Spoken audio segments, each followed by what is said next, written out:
Hello दोस्तों, सुनो कहानी चैनल में आपका एक बार फिर से स्वागत है। दोस्तों, आपको मेरी कहानियाँ कैसी लगती हैं कमेंट करके ज़रूर बताया करें। आज की कहानी का नाम है आवाक और इनकी लेखिका का नाम है डॉक्टर सुदेश भाटिया जी। तो आइए सुनते हैं आज की कहानी। लाला मणिराम अपने इलाके के बड़े जमींदार थे। पूरे इलाके में प्रसिद्ध। काफ़ी दूर तक उनकी ज़मीनें फैली हुई थी। गांव में काफ़ी बड़ा मकान था। 4 बड़े बड़े कमरे, बाहर सजा सजाया एक कमरा जो बैठक के रूप में प्रयुक्त होता था। उसमें लकड़ी की 4-5 कुर्सियां और एक गोल मेज लगी हुई थी। एक किनारे पर चौकी बिछी हुई थी जो रंग बिरंगी फूलदार चादरों से सुशोभित रहती। नीचे जमीन पर रंगीन मोटी दरी बिछी हुई थी। बाहर काफ़ी बड़ा सा दालान था। कई गाय भैंसें थी। दूध दही तो इतना अधिक होता था कि गांव घर के लोग ही सधाते। इतना खाने पीने वाला कोई था ही नहीं। उनके एक छोटे भाई थे जो बाहर पुलिस की नौकरी करते थे। कभी कभी घर पर आते थे, पर उनकी पत्नी और 2 बच्चे इन्हीं के साथ रहते थे। इतने धन दौलत का उपभोग करने के लिए मणिराम जी को ईश्वर ने कोई संतान न दी थी। उनकी धर्मपत्नी काफ़ी धार्मिक विचारों की थी। साधु संतों की सेवा करती, दिन रात पूजा पाठ में लगी रहती, जिसके फलस्वरूप शादी के 10 वर्षों बाद ईश्वर ने उन्हें एक कन्या दी। कन्या के जन्म पर काफ़ी खुशियां मनाई गई। गाने बजाने हुए, पंडित ज्योतिषी आए। कन्या का नामकरण हुआ सोना। सोना अभी 2 ही वर्षों की थी कि उसके भाई का भी आगमन हुआ। पुत्र जन्म से तो लाला मणिराम और उनकी पत्नी फूले न समाये। सोना का घर में आदर सत्कार और भी बढ़ गया, क्योंकि वही आई और अपने पीछे पीछे भाई को भी लेती आई। गांव के लोगों ने पुत्र जन्म पर लाला जी को बधाई दी। मणिराम ने पूरे गांव के लोगों को भोजन कराया, काफ़ी दान दक्षिणा दी। पुत्र का नामकरण हुआ हीरा। अब सोना और हीरा की जोड़ी हो गई। दोनों भाई बहन को देखकर माँ बाप फूले न समाते।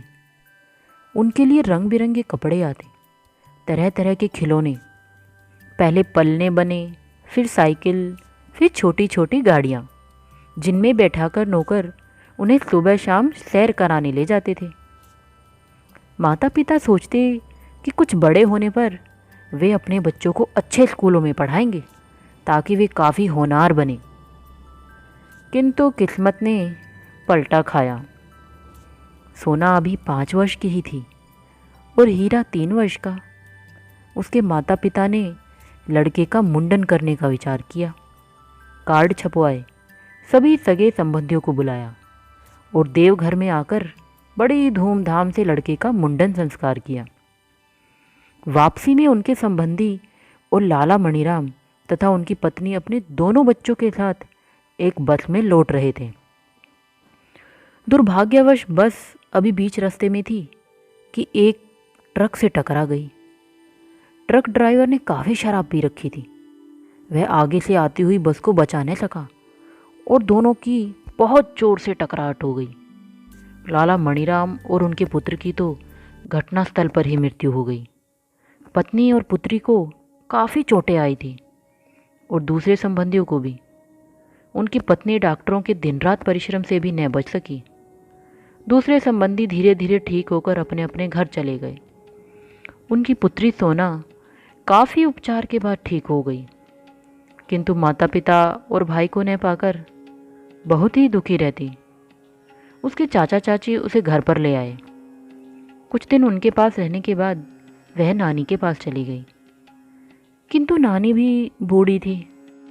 बेटी और दामाद का एक साथ उसे इतना बड़ा सदमा पहुंचा था कि वह भी अधिक दिन न जी सकी। मामा मामी ने दूसरे की लड़की की जिम्मेदारी उठाना उचित न समझा। फलतः सोना को उसके चाचा चाची के पास छोड़ गए। चाचा तो हमेशा बाहर ही रहते थे। चाची का व्यवहार सोना के प्रति अच्छा न था।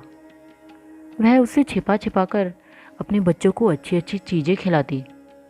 खुद को अब उस घर की मालकिन समझती। उसके अपने दोनों बच्चे गांव की पाठशाला में पढ़ने जाते, पर सोना के लाख जिद करने पर भी वह पाठशाला न जा सकी। उसकी चाची ने उसे पढ़ाना उचित न समझा।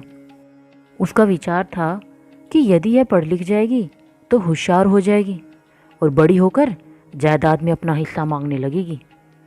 वह सोना के साथ अच्छा व्यवहार नहीं करती। दाई नौकरों के बावजूद भी वह घर के सारे काम उसी से करवाती। वह मासूम बच्ची चुपचाप अपने पर किए गए इन अत्याचारों को सहन करती। माँ बाप के सामने तो उसे बहुत ही लाड़ प्यार मिला था, किंतु अब किसी काम में थोड़ी देर होने पर चाची उसे छड़ी से मारती, बड़ी बेरहमी से उसके साथ पेश आती। बीच बीच में जब उसके पति घर पर आते तो उन्हें भी सिखाती कि यदि यह सियानी हो गई और समझदार हो गई तो जायदाद में अपना हिस्सा मांगने लगेगी। इसलिए अच्छा तो यही होगा कि 13 साल के अंदर ही अंदर किसी गंवार लड़के से इसकी शादी कर दें। सोना के चाचा को भी जायदाद का लालच हो आया। उन्हें यह ध्यान ही नहीं रहा कि उनके भाई की इतनी लाडली बेटी के साथ उनकी पत्नी इतना खराब बर्ताव करती है। न तो उसे अच्छे बच्चों की संगति में बैठने ही देती है और न खेलने ही देती है। सोना 11 पार कर चुकी थी। वे अब किसी गंवार लड़के की खोज करने लगी जो उसे ब्याह कर ले जाए और उसके बाद इस घर से इसका कोई संबंध न रहे। किंतु लड़का तो मिला नहीं। मिला एक अधेड़ 40 की उम्र का, 5 बच्चों का बाप, घर का धनी और चरित्र का हीन।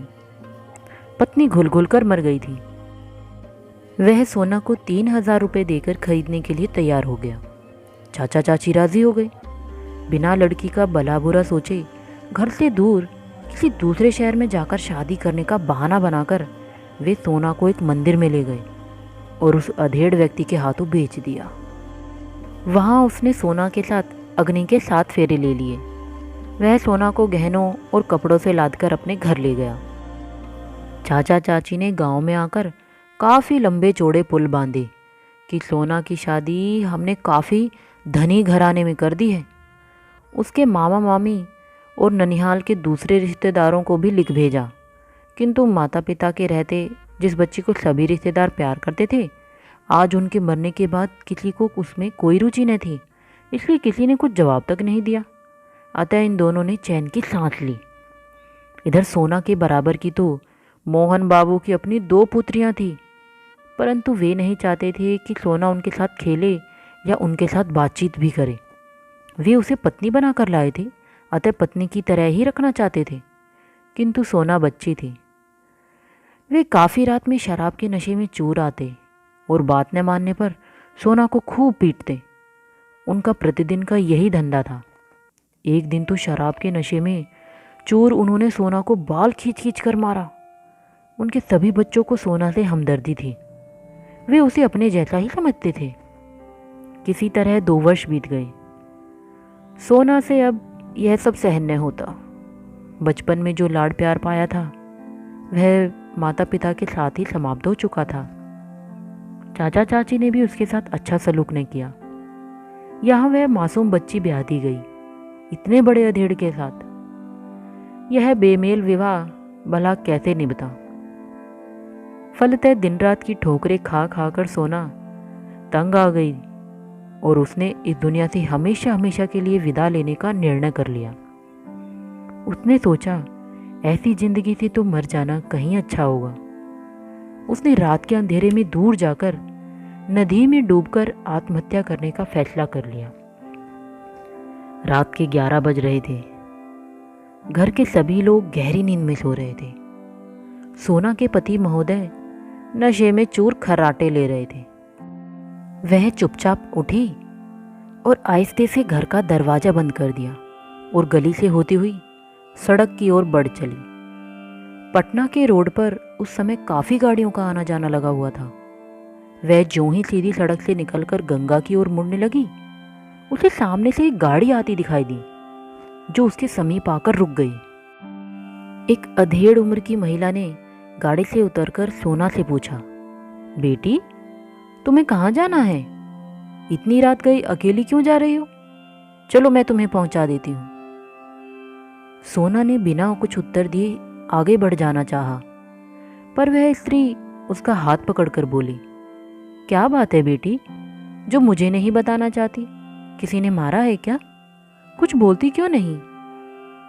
सोना की आंखों से आंसुओं की अविरल धारा बहने लगी। वह स्त्री समझ गई कि उसे किसी बात की तकलीफ है। उसने सोना को खींचकर गाड़ी में बैठा लिया और प्यार करने लगी। सोना सहानुभूति पाकर फूट पड़ी, मुझे मर जाने दीजिए, ऐसी जिंदगी से तो मौत ही अच्छी है। मैं दुनिया में जीकर क्या करूंगी?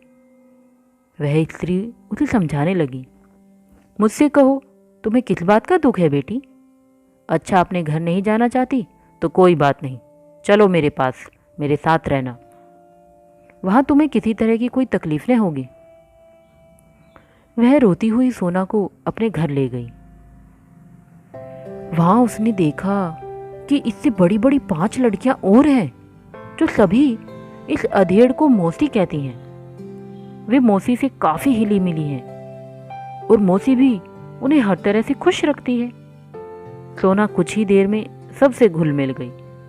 उसे लगा कि उसे अपनी माँ पुनः मिल गई है और ये सभी बहनें, वे सब सोना को खूब प्यार करती। सुबह से शाम तक उनका घर संगीत की ध्वनि से गूंजता रहता। सोना भी तबले पर गाना सीखने लगी और धीरे धीरे नृत्य भी। मौसी उसे बहुत ही अच्छी लगती। यहाँ आकर मानो उसे नया जीवन ही मिल गया। धीरे धीरे वह नृत्य और संगीत में काफी कुशल हो गई। सुंदर तो वह थी ही, मौसी उसे एक से एक सुंदर कपड़े पहनाती, जिसमें वह और भी अधिक सुंदर लगती। वह देखती उसकी सभी बहनें रूपा, नीला, पद्मा, रेखा और रंजना बहुत ही अच्छा नृत्य करती हैं। रोज शाम को बैठक जमती, बहुत सारे लोग आते और उनके नृत्य से खुश होकर बहुत रुपए इनाम देते। उनकी मौसी खुश होकर सब रुपए अपने पास जमा करती। सोना को यहाँ आए 2 साल बीत गए। उसका शरीर काफी भरा पूरा हो गया। अब वह युवती सी लगती, पर अभी तक कुछ समझ नहीं पाती। उसकी मौसी बारी बारी किसी न किसी लड़की को किसी पुरुष के साथ रात में भेज देती थी और वह सुबह खुश होकर लौटती नजर आती थी। कभी कभी तो सब लड़कियां ही चली जाती थी, सोना अकेली रह जाती थी। वह खा पी कर मौसी के पास सो जाती थी, पर इन बातों का रहस्य उसकी समझ में न आता था। एक दिन उसने उत्सुकतावश मौसी से पूछा, मौसी, पद्मा दीदी कहाँ जा रही हैं? सोने के लिए। क्या घर में उनके सोने का स्थान नहीं? हाँ है, क्यों नहीं, मगर वहाँ जाकर सोने में पैसे मिलेंगे, पैसे। पैसे न मिलेंगे तो क्या होगा, दीदी को यहीं सोने दो। पैसे न मिलेंगे तो हम खाएंगे क्या? धीरे धीरे सब कुछ उसकी समझ में आ गया। ये 5 खूबसूरत लड़कियां उसी की तरह बदनसीब हैं, जिन्हें इसी मौसी ने आत्महत्या करने से बचाया है। मौसी खुद भी एक अनाथ बालिका थी, जिसके पास भीख मांगकर खाने के सिवा कोई चारा न था। उसे भी एक इसी तरह की महिला ने भिखारन बनने से बचाकर इस कोठे पर लाकर बैठा दिया, और आज वह किसी के आगे एक मुट्ठी अनाज के लिए हाथ नहीं फैलाती, बल्कि बड़े बड़े सेठ और धनी मानी व्यक्ति आ आकर उसकी खुशामदी करते हैं और सैकड़ों रुपयों तथा तरह तरह के सामान से उसका घर भर देते हैं। इधर प्रातःकाल सोना के न मिल पाने के कारण चारों ओर टोले मोहल्ले में खबर फैल गई कि सोना नदी में कूदकर मर गई है।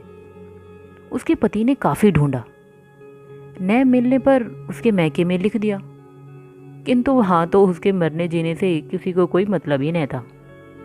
चाची ने गांव में खबर फैला दी कि सोना किसी दुर्घटना में चल बसी और नकली आंसू बहाकर लोगों की सहानुभूति प्राप्त करती रही।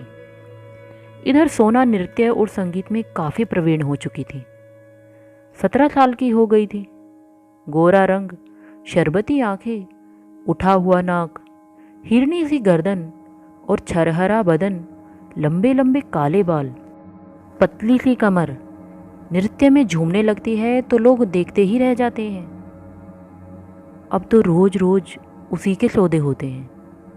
लोग अधिक से अधिक रुपए देना चाहते हैं और मौसी फूल ही नहीं समाते।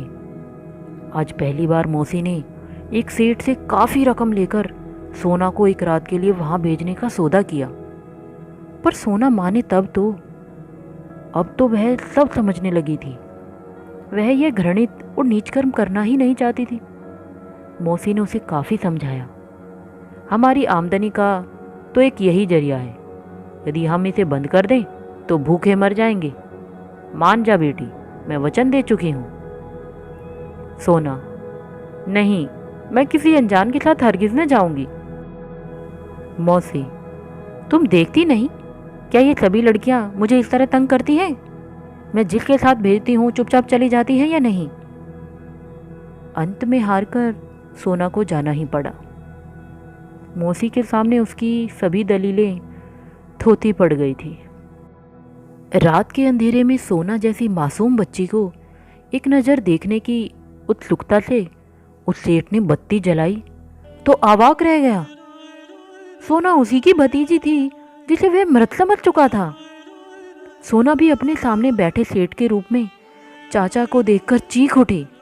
उसके पैरों तले की जमीन खिसकने लगी। काश काश धरती फट जाती तो मुझे मुंह छिपाने की जगह मिल जाती। दोस्तों, इसी के साथ यह कहानी यहीं ख़त्म होती है। आपको यह कैसी लगी और इसके बारे में अपनी राय कमेंट करके ज़रूर बताएं। तो चलिए मिलते हैं एक नई वीडियो में एक नई कहानी के साथ। तब तक के लिए गुड बाय।